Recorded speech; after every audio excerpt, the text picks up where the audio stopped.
네, 안녕하세요. 버식입니다. 이버맥틴이라는 구충제가 바이러스를 억제했다는 그런 뉴스로 며칠 전부터 떠들썩했죠. 그리고 이 성분에 관련된 논문을 호주의 과학자가 발표를 했다고 해서 제 채널 구독자님도 여기에 대해서 많이 질문을 하셨는데요. 호주 모니시 대학의 연구진이 이버맥틴으로 인비트로 실험을 했는데 48시간 안에 모든 유전 물질이 소멸됐다고 그렇게 발표를 했습니다. 24시간 이후에 바이러스의 RNA가 상당 부분 줄어들었고 48시간이 지나자 RNA 전부가 완전히 사라졌다고 이야기를 했고요. 자, 이게 그 논문이에요.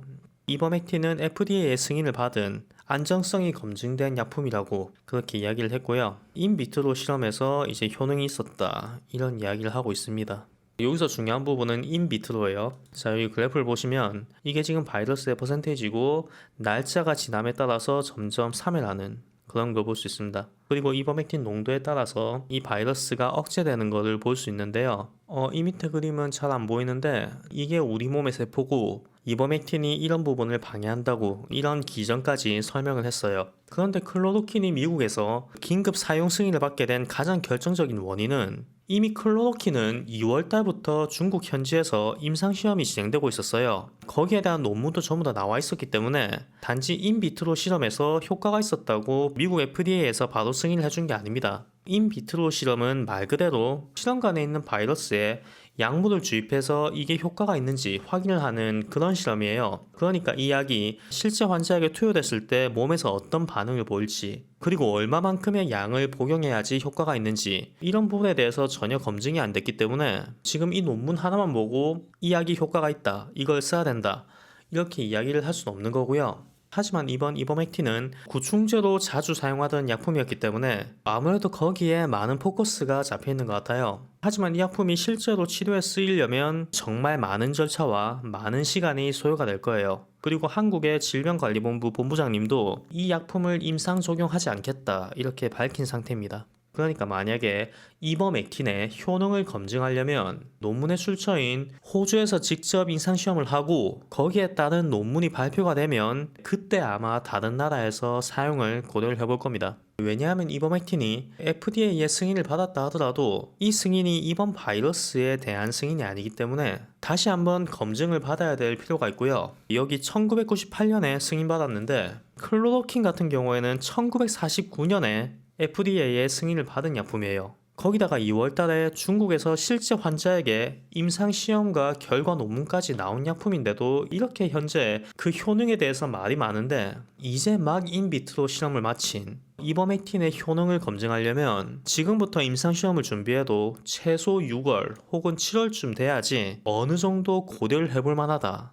이런 이야기가 나올 거고요. 그리고 다른 나라에서 클로로킨을 함부로 복용하면 매우 위험하다. 이렇게 이야기를 하고 있긴 하지만 실제 미국에서는 치료제를 넘어서 예방약품으로도 활용할 수 있는지 지금 임상시험에 들어갔습니다. 확진자와 접촉하는 6곳의 현장에서 2,000명의 참가자를 대상으로 시험하고 있고요. 이거는 치료 목적이 아니고 예방 목적이에요. 그러니까 감염되지 않는 사람이 이 약을 먹고 바이러스가 예방이 되는지 그걸 확인하는 임상시험이에요. 이 테스트는 8주 동안 지속되고 연구원들은 여름까지 결과가 나올 것이라고 기대하고 있고요. 그러니까 현재 미국에서는 하이드록시클로로킨을 밀고 있는 그런 분위기예요. 미국 CDC 공식 사이트에서도 렘데시비어와 그리고 하이드록시클로로킨에 관한 그런 내용이 정확하게 코비드-19 환자를 대상으로 치료에 사용되고 있다 이렇게 공지를 했습니다. 그러니까 만약에 이버맥틴이 클로로킨보다 대등한 혹은 더 좋은 효과가 있다 하더라도 미국에서는 하이드록시클로로킨을 사용하고 그리고 현재 길리어드사에서 렘데시비어 대량 생산을 준비하고 있기 때문에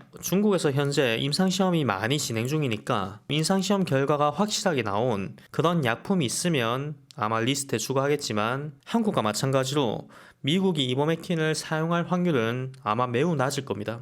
호주에서 논문을 냈으니까 호주에서 임상시험까지 확실한 결과를 내줘야겠죠. 그리고 한국에서 이버맥틴에 관심 없는 또 다른 이유가 하나 더 있습니다. 그건 바로 신풍제약에서 만든 피라맥스의 효과가 클로로킨보다 더 낮다. 이런 결과가 비슷한 시기에 인비트로 테스트를 통해서 나왔기 때문이죠. 굳이 임상시험을 하려면 국산 약품을 임상시험에서 그 효과를 검증하는 게 훨씬 더 이득이겠죠. 이버맥틴과 비슷한데 48시간 동안 지속력이 향상됐고 24시간 뒤에 바이러스 억제율이 99% 이상 되었다고 합니다. 클로로킨 대비해서 동등하거나 그 이상이라고 그렇게 이야기를 했고요. 칼레트라 이거는 미국에서도 효과가 없다고 사용하지 않는다고 지금 발표를 했는데 왜 계속 기사에 나오는지 모르겠네요. 어쨌든 클로로킨과 동등하거나 더 나은 효과가 있으면서 부작용은 더 낮다고 그렇게 주장을 하고 있습니다. 그러니까 만약에 한국에서 자체적으로 임상시험을 하면 이버맥틴보다는 피라맥스 이 약품을 환자에게 투여해볼 확률이 매우 높겠죠. 그리고 피라맥스 역시 미국 FDA의 승인을 받은